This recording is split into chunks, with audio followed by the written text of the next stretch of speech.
Michael Cohen, of course, this week pled guilty to 8 criminal charges, criminal counts of campaign finance violation, lying on loans and whatnot, and sort of in an unsolicited fashion, basically said that he committed those federal crimes of campaign finance violation. And remember, we haven't even talked about the fact that this guy was the co-chair of the Republican National Committee Finance Committee. I mean, who knows where that goes? But he did so in coordination with and at the direction of a candidate for federal office to make one payment to Stormy Daniels and another woman, Karen McDougal, whose stories they were trying to keep under wraps. Presumably that federal candidate is Donald Trump. We then saw, so before we talk about what happened afterwards with Lanny Davis, because Lanny Davis went on Rachel Maddow's show, I think it was, and then the next morning went on the Today Show and had some very, very provocative things to say. We were wrapping up the different theories that people are speculating or offering. It is speculation as to what the arrangement was that brought Michael Cohen into court. It's conceivable in one scenario that he just decided, I'm about to get arrested. I'm going to walk in there. I've never talked to anybody on Mueller's team. I've never talked to anybody at the U.S. Attorney's Office. My lawyers maybe had some very cursory or, brief, let's say, conversations. And I go in there and that's the end of the story. And then hopefully I'm in good shape if I have anything else to tell them regarding the Mueller investigation. The other speculation is that there's some type of unwritten or perhaps sealed arrangement between the Southern District of New York that brought the charges and Cohen and his attorney. There's other people who speculate that Mueller has just, is holding out. I mean, maybe this plea deal was Cohen's way of saying, good faith. Maybe he had lied before about something and they were pissed at him. And they said, you got to come to us. And I've also heard a theory that Mueller can now offer Cohen immunity on everything but what he's already pled to. So that, Mueller still has a backup plan unless Cohen goes south. You know what I mean? All of these things are speculation and conjecture, but none of them add up to good news for Donald Trump at this point. And then there was this question of, maybe Cohen doesn't know anything else. Maybe he just goes in for this and Lanny Davis goes on Rachel Maddow's show Tuesday night after Cohen had basically made his plea deal and says, he knows a lot of stuff. He knows stuff about hacking and about the president knowing about hacking before it was public and other very intriguing things. And then the next day, Wednesday morning, Lanny Davis goes on the Today Show and says, my client not only is not going to request a pardon, he would not accept a pardon from Donald Trump. Heather, I know you long enough to know that Lanny Davis is not someone who you would rely on necessarily for anything in any circumstance. But what do you make of this? Well, I don't know. I mean, I wish I understood this particular.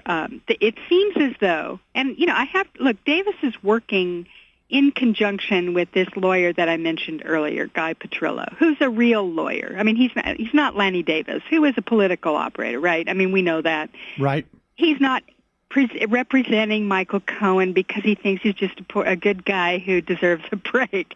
He's representing Michael Cohen because he wants to get Donald Trump. I mean, I don't think anybody, can assume otherwise. This is part of, it is a political arrangement and he has done this for that purpose. And, he's always been that kind of guy. He's a hired gun who does this stuff. He worked on behalf of the Clintons.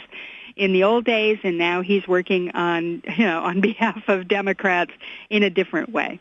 Having said that, there has to be some, purpose in what he's doing that has to do with these legal proceedings that are happening with the Mueller investigation and maybe with what's going on in the Southern District of New York. I mean, there's nothing to say that this is the only thing that will come out that Michael Cohen will be doing in terms of the Southern District of New York. I mean, who knows what other criminal, investigations they have going on based upon what they found with Michael Cohen or what he's told them or anything else. I mean, we really don't know. I mean, there's nothing to say that this is it. This is all Michael Cohen has, and he's going down for the taxi medallions and Stormy Daniels, and that's the end of him. Who knows? I mean, we just don't. But clearly, Lanny Davis has been trying desperately to get Robert Mueller to call up Michael Cohen and ask him in for an interview, which he has not done, which is kind of strange when you think about it, right? I mean, Cohen was on the campaign. Cohen was part of Trump's, circle for many years and after he was in the White House. It's not as if Cohen was completely excommunicated after the inauguration. He was hanging around. Why not talk to him? So the assumption has to be that Mueller knows that Cohen has something. I think anyway. He knows that Cohen has something, but he had to wait until this Southern District of New York thing was tied up. It had to be Cohen had to be part of something separate from the Russia investigation. There had to be some other tentacle here that didn't have anything to do with him. In order for him to call in Cohen and call him in now, having already pled guilty, having already done all of that, now he is in a position to give him some kind of immunity on perhaps the bigger things. I'm assuming that has to be it. Now, it's entirely possible that Cohen's just nothing, and Mueller's saying, hey, I don't need this guy, whatever. But, come on. The guy's in the Steele dossier. There's all kinds of stuff about him. Why would you want to talk to him? It seems, unlikely. And, you get the sense that maybe there is just like a timeline, right? Where Mueller has basically said, we're going to do this by the summer of 2018, and then we're going to do this by the fall of 2018, right. And then we're going to take a break, at least in terms of like things, we're going to be dealing with this peripheral. I mean, it's almost as if there is a map that is being followed here, and in many respects, with certain things that need to take place at certain times. Yeah, and I have heard that, actually. A number of people said they felt that the main reason why this big rush to get, where they suddenly put the heat on Cohen, and he was expecting to get arrested, and they were not, there was no deal made, there was no nothing. The whole point of it was to get it done before Labor Day. And the idea being that they needed, yep. I guess somebody on TV, I don't know who it was, one of the lawyers said this is a placeholder. It's to keep Cohen frozen in this spot, waiting to be sentenced until after, again, and you mentioned this earlier, after the election. The idea is that they have to go quiet for a while, and they're going to do that. This is an intermission, and we will actually take a break as well. When we come back, we'll talk about Paul Manafort.